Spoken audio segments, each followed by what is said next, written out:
Good evening sir. Good evening sir, మన Yellamma glimpse వచ్చాయి కదా, చూసారా? చూశాను. ఎల్లమ్మ గ్లిమ్స్ అయితే చాలా ఎక్సలెంట్గా ఉందండి. అయితే ఏంటంటే ఎవరెవరు ఉంటారనుకున్నా చివరికి దేవిశ్రీ ప్రసాద్ గారు లైనప్లోకి వచ్చారు. అయితే గతంలో మన దిల్ రాజు గారు అనౌన్స్ చేసిన ప్రకారం అయితే వేణు ఎల్దండి గారు అంతకుముందు మన బలగం సినిమాతో సూపర్ హిట్ కొట్టిన వేణు ఎల్దండి గారే ఎల్లమ్మ సినిమా కూడా చేస్తారని దిల్ రాజు గారు ఒక ప్రెస్ మీట్లో అనౌన్స్ చేసి మరి దానికి నితినే హీరో అని అనౌన్స్ చేసి పెట్టారు. అయితే ఏంటంటే యాక్చువల్గా చాలామంది హీరోలు రిజెక్ట్ చేస్తున్నారు కదా, చివరికి ఏంటంటే నితిన్ గారు కూడా లైన్లో నుంచి తప్పుకున్నారు. నాని గారు వచ్చారన్నారు, తర్వాత ఎవరెవరు వచ్చారన్నారు, చివరికి దేవిశ్రీ ప్రసాద్ గారిని లైన్లో తీసుకున్నారు. దీనికి కారణం ఏంటి, లేకపోతే నితిన్ గారిని ఎందుకు తప్పించారు అన్నది మనకి కావాల్సిన ఉద్దేశం. అయితే ఏంటంటే ఇక్కడ నితిన్ గారు రిజెక్ట్ చేశారా, లేకపోతే కావాలని ఆయన తప్పుకున్నారా, లేకపోతే దిల్ రాజు గారే తప్పించారా అన్నది ఎలాగంటే యాక్చువల్గా బలగం సినిమా తీసేటప్పుడు కూడా ఎవరికీ నమ్మకం లేదండి. బలగం సినిమా తీసేటప్పుడు కూడా వేణు గారి మీద ఎవరికీ నమ్మకం లేదు. బలగం తీసి అది రిలీజ్ అయ్యి సూపర్ హిట్ కొట్టాకే అర్థమైంది ఓహో వేణు దగ్గర కూడా స్టఫ్ ఉంది. అది కూడా యాక్చువల్గా ఒక రూరల్లో ఉన్న చిన్న లైన్, ఆ చిన్న లైన్ని సినిమాలో ఆద్యంతో నిలబెట్టాడు. అది కథ కింద చెప్తే కనుక అప్పుడు కూడా చాలామంది ఒక పెద్ద హీరో అయితే ఒప్పుకోరు, మామూలు ఆర్టిస్టులతో తీసి సూపర్ హిట్ కొట్టారు. ఆ టైంలో కూడా ఒక కమర్షియల్ హీరో అని ఎవరన్నా పెడితే కనుక ఆయన ఒప్పుకుని ఉండకపోవచ్చు, ఎందుకంటే అంత పెద్ద కథ అయితే కాదు.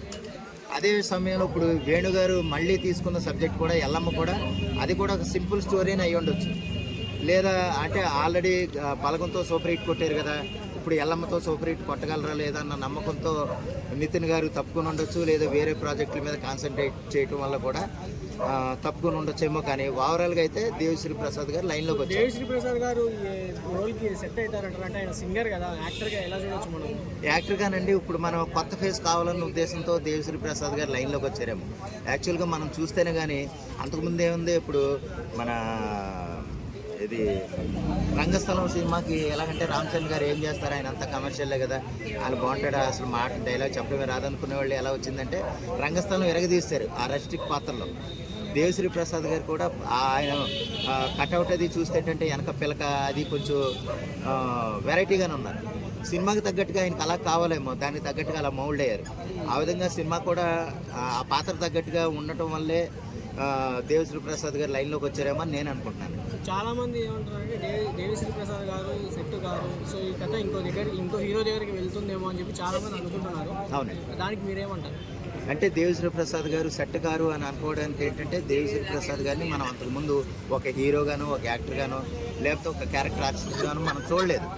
చూడనందువల్ల ఏంటంటే ఆయన మీద ఏ ఇమేజ్ ఉందో మనం చెప్పుకోలేకపోతున్నాం.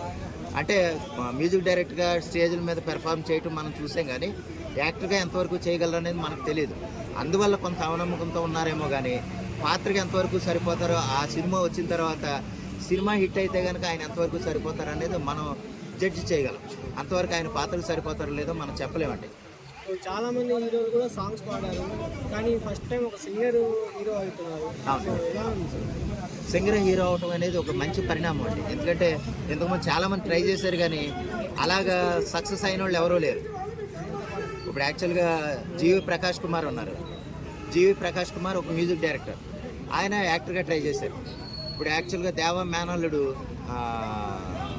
ఆయన ఏదో కానీ ఉన్నారు, జర్నీ సినిమాలో హీరోగా చేసి జై ఆయన కూడా ఏంటంటే ఒక మ్యూజిక్ డైరెక్టర్గా ఉన్నారు ఆయన తన మామయ్య గారి దగ్గర, కానీ ఆయన హీరోగా ట్రై చేశారు. యాక్చువల్గా ఏఆర్ రెహమాన్ గారు కూడా ఒకప్పుడు ట్రై చేద్దాం అనుకుని వదిలేశారు, మ్యూజిక్ మీద కాన్సన్ట్రేట్ చేశారు. కీరవాణి గారు అప్పుడప్పుడు చిన్న పాత్రలో చేస్తూ ఉండేవారు. ఇలాగేంటంటే ఇది ఫుల్ ఫామ్లో ఫుల్ ప్లెజ్డ్గా దేవిశ్రీ ప్రసాద్ గారు చేద్దాం అనుకుంటున్నారు.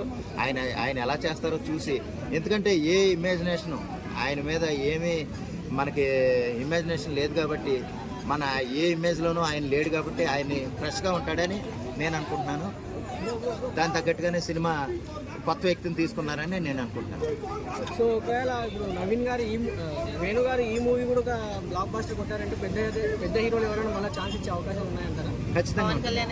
వేణు గారు కూడా ఈ సినిమా కూడా హిట్ అయితే కనుక ఖచ్చితంగా పెద్ద హీరోలు అయితే వచ్చే అవకాశం ఉంటుంది. అంటే సాఫ్ట్గా చేద్దాం అనుకున్న వాళ్ళు, అంటే ఇప్పుడు ఎల్లమ్మ అంటాను, ముందు బలగం సినిమా చూస్తే ఏంటంటే చాలా సాఫ్ట్గా ఉంటుంది, రూరల్ విలేజ్ నేటివ్ స్టోరీ. అలాగే ఎల్లమ్మ కూడా రూరల్ విలేజ్ భక్తి డివోషనల్ స్టోరీ అనుకుంటున్నాను నేను. ఎల్లమ్మ అని టైటిల్ పెట్టారు కాబట్టి అదేంటంటే సాఫ్ట్ నేచర్ స్టోరీతో ముందుకెళ్తుంది కాబట్టి అలా చేద్దామన్న లైట్ వెయినర్లో చేద్దాం అనుకున్న హీరోలు అందరూ కూడా ముందుకు వస్తారు. తర్వాత వీలైతే నితిన్ గారే ముందుకొచ్చి మళ్ళీ సినిమా చేయమని అంటారేమో అని నేను అనుకుంటున్నాను. ఆ విషయం ఏంటంటే నితిన్ గారు దిల్ రాజు గారిని అడిగాడు, ఇప్పుడు మీరు నన్ను హీరోగా పెడతానని ఎల్లమ్మ హీరోగా పెడతానని అన్నారు కదా, మీరు మళ్ళీ సినిమా ఎందుకు ఆపేశారు, నన్ను ఎందుకు తప్పించారని నితిన్ గారే దిల్ రాజు గారిని అడిగారు.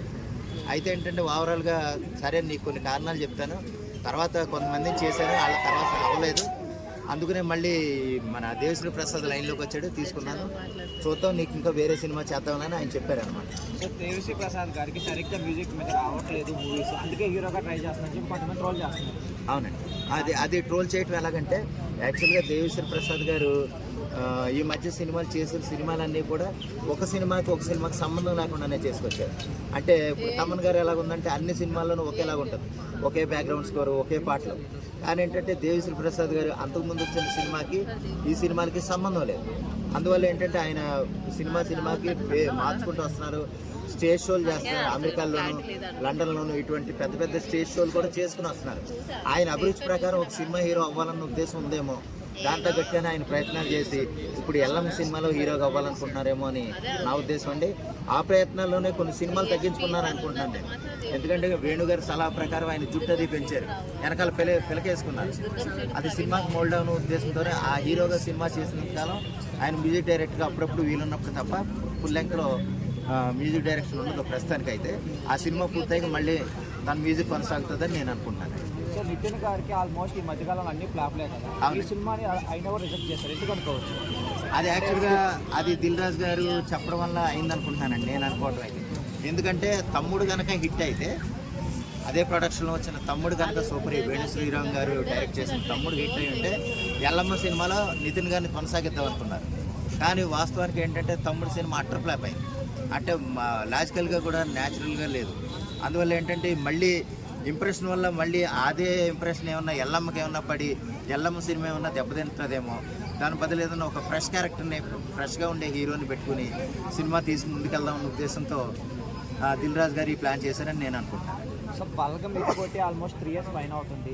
సక్సెస్ అయిన డైరెక్టర్కి ఒక మూవీ తీయాలంటే ఎంత కష్టంగా ఉంది కదా. అవును. సో ఇండస్ట్రీని ఎలా చూడొచ్చు? అదేంటంటేనండి, చాలామంది ఏంటంటే సినిమా తీస్తాం కదా వెంటనే సినిమా తీసేద్దామని అనుకోరు. ఓ పూరి జగన్నాథ్ గారు లాగానో లేకపోతే ఒక అనిల్ రావుపూడి గారు లాగానో కొంతమంది అంత వెంటనే చేయాలి అనుకోరండి. వీళ్ళు ఏంటంటే స్క్రిప్ట్ రాయడానికి సంవత్సరాలు తీసుకునే వాళ్ళు ఉన్నారు. ఇప్పుడు రాజమౌళి గారు లేకపోతే సుకుమార్ గారు సంవత్సరాలు పడుతుంది వాళ్ళు సినిమాలు తీయడానికి. కారణం ఏంటంటే వాళ్ళు స్క్రిప్ట్ వర్క్ మీద ఎక్కువ చూసుకుంటారు. ఒక్కసారి సెట్స్కి వెళ్తే కనుక తొందరగా అవుతుంది, కానీ స్క్రిప్ట్ వర్క్ మీద సంవత్సరాల మీద కూర్చుంటారు. ఎల్లమ్మ సినిమా స్క్రిప్ట్ కూడా అది పక్కగా పకడ్బందీగానే వేణు శ్రీరామ్ వేణు ఎల్లండి గారు చేశారని నేను నమ్ముతున్నాను. అందువల్ల ఆ జాప్యం తప్ప అంతకు మించి ఏమీ లేదు. ఓకే, ఇప్పుడు మన ఎల్లమ్మ సినిమాకి స్టోరీ రిపీట్ అవుతుంది, బల్గం సీన్సే కంటిన్యూ అవుతాయి అన్నట్టు మాట్లాడుతున్నారు, దాని గురించి ఏమంటారు? ఉండదమ్మా, ఎందుకంటే బల్గం సీన్సే అంటే ఆ పాత్రలో ఉన్న కొంతమంది అదే నేటివిటీలో ఏమన్నా ఉంటే ఉండొచ్చు తప్ప అదే సీన్లు కంటిన్యూ అయ్యే అవకాశం అయితే లేదు.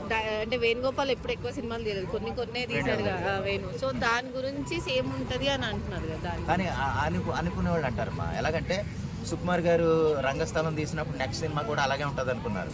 కానీ ఏంటంటే అది వేరే విషయం.